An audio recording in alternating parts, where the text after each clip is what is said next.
Meaning of gizzard. Gizzard.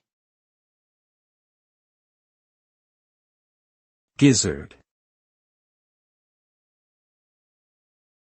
Gizzard. Gizzard. A gizzard is a muscular organ found in the digestive tract of some animals, particularly birds and reptiles. Its main function is to grind food in order to aid digestion.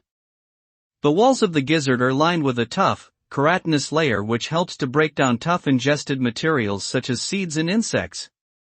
In birds, the gizzard is responsible for producing small stones or grit that aid in the grinding process. The gizzard is important for efficient digestion and nutrient absorption in these animals and allows them to extract maximum nutrition from their food.